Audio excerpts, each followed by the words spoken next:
കുറച്ചു കാലം മുൻപൊക്കെ നമ്മുടെയൊക്കെ നാട്ടിൽ ജോലിയില്ലാതെ നിൽക്കുന്നവരോ അല്ലെങ്കിൽ സാധാരണക്കാരോ ആയ യുവാക്കൾ പെട്ടെന്നൊരു ദിവസം പുതിയ ഒരു മേക്ക് ഓവറിൽ സമൂഹത്തിന് മുന്നിൽ പ്രത്യക്ഷപ്പെടുമായിരുന്നു.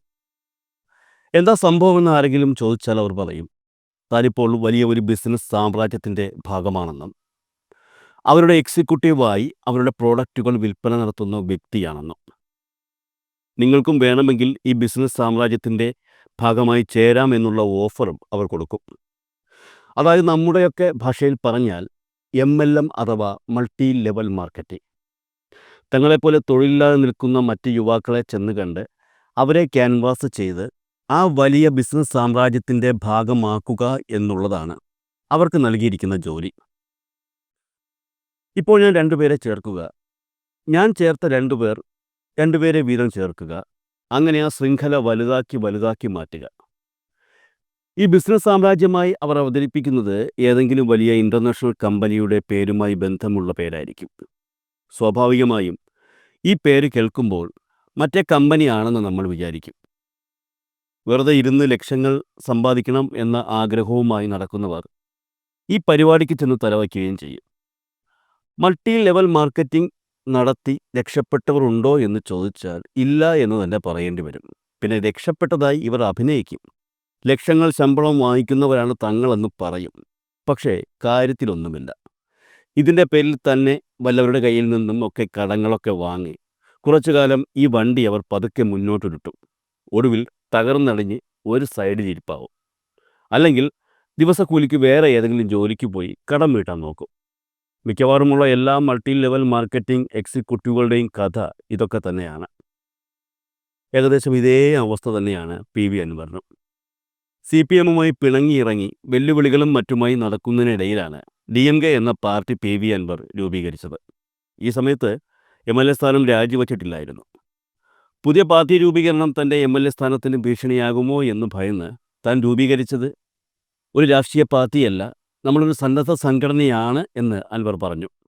എന്നാൽ സന്നദ്ധ സംഘടനയ്ക്ക് തിരഞ്ഞെടുപ്പ് രാഷ്ട്രീയത്തിൽ പ്രസക്തി ഇല്ലെന്ന് മനസ്സിലാക്കി തമിഴ്നാട്ടിലെ DMKയുടെ ഭാഗമാകാനുള്ള ശ്രമങ്ങളൊക്കെ പുള്ളി നടത്തി.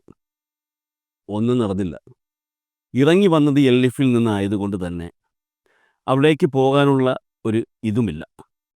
പകരം ആകെയുള്ള ഇടം UDF മാത്രമേ ഉള്ളൂ. BJP നേതൃത്വം നൽകുന്ന മുന്നണിയിലേക്ക് പോയി കഴിഞ്ഞാൽ അതോടുകൂടി എല്ലാം അവസാനിക്കുകയും ചെയ്യുമെന്നും അദ്ദേഹത്തിന് നന്നായി അറിയാം. RSP ഉൾപ്പെടെയുള്ള മറ്റ് 1-2 പാർട്ടികളുമായി കൂടിയാലോചന നടത്തിയെങ്കിലും അവയിലൊന്നും അൻവറെ അടുപ്പിച്ചതുമില്ല. ഒടുവിൽ ബംഗാളിൽ പോയി തിരിച്ചു വന്ന അൻവർ താൻ തൃണമൂൽ കോൺഗ്രസിൽ ചേർന്നു എന്നും തൃണമൂൽ കോൺഗ്രസ് നേതൃത്വം തന്നെ കേരളത്തിലെ കോർഡിനേറ്ററായി നിയമിച്ചു എന്നുമാണ് പറയുന്നത്. ദേശീയതലത്തിൽ തൃണമൂൽ കോൺഗ്രസ് ഇന്ത്യ മുന്നണിയുടെ ഭാഗമായതുകൊണ്ട് കേരളത്തിൽ കോൺഗ്രസ് നയിക്കുന്ന UDF മുന്നണിയിൽ ചേരാനാണ് ശ്രമമെന്നും അൻവർ പറഞ്ഞിരുന്നു. അതിനിടെ തങ്ങളാണ് യഥാർത്ഥ തൃണമൂൽ കോൺഗ്രസ് എന്ന് അവകാശപ്പെട്ട് മറ്റു ചിലരും രംഗത്തെത്തിയിരുന്നു. പക്ഷേ ഇപ്പോൾ പുറത്തു വരുന്ന വിവരങ്ങൾ അനുസരിച്ച് PV അൻവറിന് തൃണമൂൽ കോൺഗ്രസ് തുടരുക എന്നുള്ളത് ഒരു ഭഗീരഥ പ്രയത്നം തന്നെയായിരിക്കും എന്നുള്ളതാണ്. ആദ്യമേ തന്നെ പറയാം, തൃണമൂൽ കോൺഗ്രസ് നേതൃത്വവുമായി ചർച്ച നടത്താൻ കൊൽക്കത്തയിൽ എത്തിയ അൻവറിനെ മമതാ ബാനർജി എന്ന ദീദിയുമായി കൂടിക്കാഴ്ച നടത്താൻ അവസരം ലഭിച്ചില്ല. തൃണമൂൽ കോൺഗ്രസ് ദേശീയ ജനറൽ സെക്രട്ടറി അഭിഷേക് ബാനർജിയുമായി PV അൻവർ കൂടിക്കാഴ്ച നടത്തുന്ന ചിത്രങ്ങളാണ് അൻവർ തന്നെ പുറത്തുവിട്ടത്. മമതാ ബാനർജിയുമായി താൻ വീഡിയോ കോളിൽ കൂടിക്കാഴ്ച നടത്തിയിരുന്നു എന്നും അൻവർ നേരത്തെ വ്യക്തമാക്കിയിരുന്നു. തന്നോട് എത്രയും വേഗം കേരളത്തിലെ MLA സ്ഥാനം രാജിവെച്ച് തൃണമൂൽ കോൺഗ്രസിൽ ചേരണമെന്നാണ് മമത ആവശ്യപ്പെട്ടതെന്നും അതുപ്രകാരമാണ് താൻ കേരള നിയമസഭാ സ്പീക്കർക്ക് രാജി സമർപ്പിച്ചതെന്നും അൻവർ മാധ്യമങ്ങളോട് പറഞ്ഞിരുന്നു. എന്നാൽ ഇതിനെതിരെ ചില ചോദ്യങ്ങളും അൻവറിന് നേരിടേണ്ടി വന്നു. ഞാൻ നേരത്തെ പറഞ്ഞതുപോലെ അഭിഷേക് ബാനർജിയുമായി അൻവർ കൂടിക്കാഴ്ച നടത്തുന്ന 1-2 ചിത്രങ്ങൾ നേരത്തെ പുറത്തു വന്നിരുന്നു. അതിനു മുൻപ് PV അൻവർ DMK നേതാക്കളുമായി കൂടിക്കാഴ്ച നടത്തുന്ന ചിത്രങ്ങളും പുറത്തുവിട്ടിരുന്നു. RSPയുമായി അനൗദ്യോഗിക സംസാരം നടന്നിരുന്നു എങ്കിലും അവരുടെ ഭാഗത്തു നിന്നും പോസിറ്റീവായ ഒരു പ്രതികരണമല്ല അൻവറിന് ലഭിച്ചത്. അതുകൊണ്ട് ആ കൂടിക്കാഴ്ചയുടെ ചിത്രങ്ങളൊന്നും പുറത്തു വന്നില്ല. മറ്റെല്ലാ ചിത്രങ്ങളും ഏകദേശം പുറത്തു വന്നിട്ടുണ്ട്. അതിനിടയിലും എന്തുകൊണ്ട് താൻ കൂടിക്കാഴ്ച നടത്തി എന്ന് പറയുന്ന മമതാ ബാനർജിയുമായുള്ള ചിത്രങ്ങൾ പുറത്തുവിട്ടില്ല എന്നാണ് ചിലർ ചോദിക്കുന്നത്. അതിന് പുള്ളി പറയുന്ന ന്യായം അത് വീഡിയോ കോൺഫറൻസിലൂടെയാണ് കൂടിക്കാഴ്ച നടത്തിയത് എന്നാണ്. എന്ത് കാര്യങ്ങളും അപ്പോൾ തൻ്റെ സമൂഹമാധ്യമ പേജിലൂടെ അറിയിച്ചു കൊണ്ടിരിക്കുന്ന PV അൻവറിന് അതുമായി ബന്ധപ്പെട്ടൊരു സ്ക്രീൻഷോട്ട് പോലും കിട്ടിയില്ലേ എന്നാണ് ചിലർ ചോദ്യം ഉന്നയിക്കുന്നത്. പക്ഷേ ഈ പറഞ്ഞതൊന്നുമല്ല അൻവറിന് യഥാർത്ഥ കുരുക്കായി ഇപ്പോൾ എത്തിയിട്ടുള്ളത്. അതായത് UDFിലേക്ക് കയറി പറ്റുക എന്നുള്ളതാണ് അൻവറിൻ്റെ യഥാർത്ഥ ലക്ഷ്യം. കഴിഞ്ഞ ദിവസം പ്രതിപക്ഷ നേതാവ് VD സതീശൻ നയിച്ച മലയോര യാത്രയിൽ PV അൻവറും പങ്കെടുത്തിരുന്നു. ഇതോടുകൂടി അൻവർ UDFിൻ്റെ ഭാഗമാകാൻ പോവുകയാണെന്ന് അൻവറുമായി ബന്ധപ്പെട്ട കേന്ദ്രങ്ങൾ പ്രചരിപ്പിച്ചിരുന്നു. എന്നാൽ യഥാർത്ഥത്തിൽ സത്യമെന്താണ്? അൻവർ തൃണമൂൽ കോൺഗ്രസിലേക്ക് എത്തുന്നതിന് മുൻപ്, അതായത് 2023 തുടക്കത്തിൽ കേരളത്തിലൊരു തൃണമൂൽ വസന്തം പൊട്ടിപ്പുറപ്പെട്ടിരുന്നു. മലയാള മനോരമയിൽ ഇത് സംബന്ധിച്ച് വിശദമായ വാർത്തയും പ്രസിദ്ധീകരിച്ചിരുന്നു. അതായത് കേരളത്തിൽ തൃണമൂൽ കോൺഗ്രസ് ശക്തിയാർജിക്കാൻ പോവുകയാണെന്നും ദേശീയ നേതൃത്വവുമായി ബന്ധപ്പെട്ട് നിരവധി പരിപാടികൾ കേരളത്തിൽ നടപ്പാക്കാൻ ഒരുങ്ങുകയാണെന്നും വരുന്ന തെരഞ്ഞെടുപ്പുകളിൽ ഈ പാർട്ടി കേരളത്തിൽ ഒഴിച്ചുകൂടാൻ കഴിയാത്ത സ്ഥാനത്തേക്ക് മാറുമെന്നുമൊക്കെ മനോരമ പ്രസിദ്ധീകരിച്ച റിപ്പോർട്ടിൽ പറയുന്നുണ്ടായിരുന്നു. അന്ന് തൃണമൂൽ കോൺഗ്രസിൻ്റെ നേതൃനിരയിൽ ഉണ്ടായിരുന്ന ഒരാളാണ് മനോജ് ശങ്കരനെല്ലൂർ. ഈ വാർത്ത വന്ന കുറച്ചു നാളുകൾ കഴിഞ്ഞപ്പോൾ തൃണമൂൽ കോൺഗ്രസ് എന്ന പേര് കേരളത്തിൽ കേൾക്കാതെയായി. ഈ പറഞ്ഞ മനോജ് ശങ്കരനെല്ലൂർ തൃണമൂൽ കോൺഗ്രസ് ഭാരവാഹിത്വം രാജിവെച്ച് പകരം ജനശക്തി കോൺഗ്രസ് എന്ന രാഷ്ട്രീയ പാർട്ടി രൂപീകരിക്കുകയും അതിൻ്റെ തലവനായി നിയമിതനാവുകയും ചെയ്തു. ഈ ജനശക്തി കോൺഗ്രസ് എവിടെയൊക്കെയുണ്ട് എന്ന് ചോദിച്ചാൽ അതിനെപ്പറ്റി ഒന്നും അറിയില്ല. എന്നാൽ കഴിഞ്ഞ ദിവസം ഈ ജനശക്തി കോൺഗ്രസിനെ ഒരു സ്ഥലത്ത് വച്ച് കണ്ടു. മറ്റെങ്ങുമല്ല, നിലമ്പൂർ എടക്കരയിൽ വച്ച്. VD സതീശൻ്റെ നേതൃത്വത്തിൽ നടക്കുന്ന മലയോര യാത്രയിൽ മനോജ് ശങ്കരനെല്ലൂരും അദ്ദേഹത്തിൻ്റെ പാർട്ടിയും ഉൾപ്പെട്ടിരുന്നു. തങ്ങളോട് അനുഭാവം പുലർത്തുന്ന എല്ലാ രാഷ്ട്രീയ സംഘടനകളെയും പരിപാടിയിൽ ഉൾപ്പെടുത്തണമെന്നാണ് UDF തീരുമാനിച്ചിരിക്കുന്നത്. അതിൻ്റെ ഭാഗമായിട്ടായിരുന്നു ഇവരെല്ലാം പരിപാടിയിൽ എത്തിയത്. ഈ പരിപാടിയിൽ തന്നെയാണ് PV അൻവറും പങ്കെടുത്തിരിക്കുന്നത്.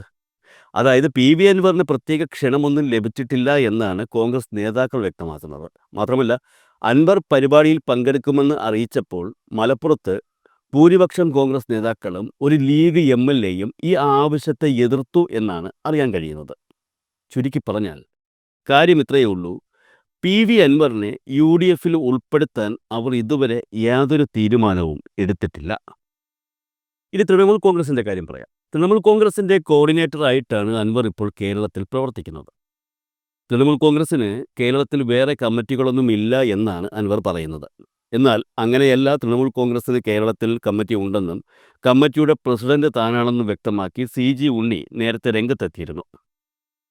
അതിനിടെ പുറത്തു വരുന്ന മറ്റൊരു വാർത്തയുണ്ട്. തനിക്ക് പാർട്ടി കോർഡിനേറ്റർ സ്ഥാനം വേണ്ടെന്നും തന്നെ കേരളത്തിലെ സംസ്ഥാന പ്രസിഡന്റ് ആക്കണമെന്നും ആവശ്യപ്പെട്ട് അൻവർ തൃണമൂൽ കോൺഗ്രസ് നേതാക്കളെ ആവശ്യം അറിയിച്ചു എന്നാണ് വാർത്ത. എന്നാൽ ഈ ആവശ്യത്തോട് തൃണമൂൽ കോൺഗ്രസ് നേതൃത്വം മുഖം തിരിക്കുകയായിരുന്നു. മാത്രമല്ല, ഒരു കോർഡിനേറ്റർ എന്ന രീതിയിൽ മാത്രം അൻവർ ഇപ്പോൾ പ്രവർത്തിച്ചാൽ മതിയെന്നും ഔദ്യോഗികമായി അൻവർ തൃണമൂൽ കോൺഗ്രസിൻ്റെ ഭാഗമാകണമെങ്കിൽ വരുന്ന പഞ്ചായത്ത് തിരഞ്ഞെടുപ്പ് കഴിയണമെന്നുമാണ് കോൺഗ്രസ് നേതൃത്വം വ്യക്തമാക്കിയിരിക്കുന്നത്. പഞ്ചായത്ത് തിരഞ്ഞെടുപ്പ് കഴിഞ്ഞാൽ അൻവറിനെ തൃണമൂൽ കോൺഗ്രസ് ഭാരവാഹിയാക്കി മാറ്റാം എന്നല്ല നേതൃത്വം പറഞ്ഞത്. പഞ്ചായത്ത് തിരഞ്ഞെടുപ്പിൽ അൻവറിന് ഒരു ടാസ്ക് നൽകിയിട്ടുണ്ട്. ആ ടാസ്ക് അൻവർ പൂർത്തിയാക്കണം. ആ ടാസ്ക് പൂർത്തിയാക്കാൻ കഴിഞ്ഞില്ലെങ്കിൽ അൻവറിന് തൃണമൂൽ കോൺഗ്രസിനെ മറക്കാം. തൃണമൂൽ കോൺഗ്രസ്സുകാരനല്ലാത്ത അൻവറെ UDFിൽ ഒരിക്കലും എടുക്കില്ല എന്നുള്ള കാര്യം ഉറപ്പാണ്. അപ്പോൾ പിന്നെ അതിനുശേഷം വരുന്ന നിയമസഭാ തെരഞ്ഞെടുപ്പിൽ അൻവറിൻ്റെ കാര്യം കട്ടപ്പുകയാകുമെന്ന് ഉറപ്പിക്കാം. ശരി, തൃണമൂൽ കോൺഗ്രസ് നേതൃത്വം അൻവറിന് ഇപ്പോൾ നൽകിയിരിക്കുന്ന ടാസ്കിനെ കുറിച്ച് പറയാം. ടാസ്ക് വളരെ ചെറുതാണ്. അതായത് വരുന്ന പഞ്ചായത്ത് തെരഞ്ഞെടുപ്പിൽ അൻവറിൻ്റെ നേതൃത്വത്തിൽ സ്ഥാനാർത്ഥികൾ മത്സരിക്കണം. കേരളത്തിൽ 200 സ്ഥലങ്ങളിൽ അൻവറിൻ്റെ സ്ഥാനാർത്ഥികൾ ജയിക്കണം. അതാണ് ടാസ്ക്. അതായത് ത്രിതല പഞ്ചായത്ത് തെരഞ്ഞെടുപ്പാണ്. അപ്പോൾ വാർഡ് തലത്തിലോ ബ്ലോക്ക് തലത്തിലോ ജില്ലാ പഞ്ചായത്ത് ഡിവിഷൻ തലത്തിലോ അതല്ലെങ്കിൽ കോർപ്പറേഷൻ നഗരസഭ പരിധിയിലോ അങ്ങനെ ഏതിലായാലും 200 സീറ്റുകളിൽ PV അൻവറിൻ്റെ നേതൃത്വത്തിലുള്ള പാർട്ടി വിജയിക്കണം. ഇത്തരത്തിലുള്ള ഒരു വിജയമുണ്ടായാൽ അൻവർ കേരള ജനതയിൽ സ്വാധീനമുള്ള വ്യക്തിയാണെന്ന് ഉറപ്പിക്കുകയും ഉറപ്പായും മുന്നോട്ടുള്ള PV അൻവറിൻ്റെ രാഷ്ട്രീയ ജീവിതം ഭദ്രമാവുകയും ചെയ്യും. അതായത് ഒന്നുകിൽ കേരളത്തിൽ ഒരു MLA ആയി പുള്ളി മാറും, അതല്ലെങ്കിൽ തൃണമൂൽ കോൺഗ്രസ് ചെലവിൽ ഒരു രാജ്യസഭാ MP സ്ഥാനം ലഭിക്കും. ഏതെങ്കിലും രീതിയിൽ അൻവറെ തൃണമൂൽ ദേശീയ നേതൃത്വം രാഷ്ട്രീയത്തിൽ നിലനിർത്തുമെന്ന് ഉറപ്പാണ്. പക്ഷേ അതിനു മുൻപ് ഈ പറഞ്ഞ ടാസ്ക് വിജയിക്കണം. അതല്ല, ഈ വെല്ലുവിളിയിൽ വിജയിച്ചില്ല എങ്കിൽ അൻവർ വീണ്ടും വെറും അൻവറായി തന്നെ തുടരും. കേരളത്തെ സംബന്ധിച്ച് പി വി അൻവർ തൃണമൂലിൽ ചേർന്നാലും ചേർന്നില്ലെങ്കിലും അതൊരു വിഷയമുള്ള കാര്യമല്ല. ഒരു കാര്യം ഉറപ്പായും പ്രതീക്ഷിക്കാം: കേരളത്തിലെ 2 മുന്നണികളിൽ ഏതെങ്കിലും ഒരു മുന്നണിയുടെ സഹായമില്ലെങ്കിൽ 5 സീറ്റിൽ തികച്ചു വിജയിക്കാൻ അൻവറിന് കഴിയില്ല. എന്തായാലും ഇത്തരത്തിലുള്ള ഒരു വിഷയം നിലനിൽക്കുന്നത് കൊണ്ട് തന്നെയാണ് UDF അൻവറിൻ്റെ കാര്യത്തിൽ തീരുമാനം ഇതുവരെയും എടുക്കാത്തത്. അതായത് അൻവർ ഇപ്പോഴും ഔദ്യോഗികമായി തൃണമൂൽ കോൺഗ്രസിൻ്റെ ഭാഗമല്ലെന്നാണ് അദ്ദേഹത്തിൻ്റെ രാഷ്ട്രീയ എതിരാളികൾ പറയുന്നത്. അത് അങ്ങനെയല്ല എന്ന് അൻവറിനെ കൊണ്ട് തെളിയിക്കാനും കഴിയുന്നില്ല. കേരളത്തിലെ പുതിയ അംഗം അൻവറിനെ കുറിച്ച് ദേശീയ നേതൃത്വത്തിൻ്റെ ഭാഗത്തു നിന്നും യാതൊരുവിധ പ്രതികരണങ്ങളും ഈ അടുത്ത കാലത്തൊന്നും ഉണ്ടായിട്ടുമില്ല. ഏതെങ്കിലും പ്രധാനപ്പെട്ട തൃണമൂൽ കോൺഗ്രസ് നേതാവ് കേരളത്തിലെ UDF നേതൃത്വവുമായി ചർച്ച നടത്തിയാൽ അൻവറിന് സുഖമായി UDF മുന്നണിയിൽ പ്രവേശിക്കാം. എന്നാൽ അത് ഇതുവരെയും നടന്നിട്ടില്ല. ആരും അൻവറിന് വേണ്ടി ബംഗാളിൽ നിന്നും എത്തിയിട്ടുമില്ല. അപ്പോൾ പിന്നെ ഇതെല്ലാം കൂട്ടിച്ചേർത്ത് വായിക്കുമ്പോൾ തീർച്ചയായും ഒരു കാര്യം നമുക്ക് ഉറപ്പാകും: PV അൻവറിൻ്റെ UDF പ്രവേശനം ബുദ്ധിമുട്ടാണ്. അതിലുപരി ഒരു തൃണമൂൽ കോൺഗ്രസ്സുകാരനായി മാറാമെന്നുള്ള കാര്യവും അൻവറിന് യാതൊരു ഉറപ്പുമില്ല.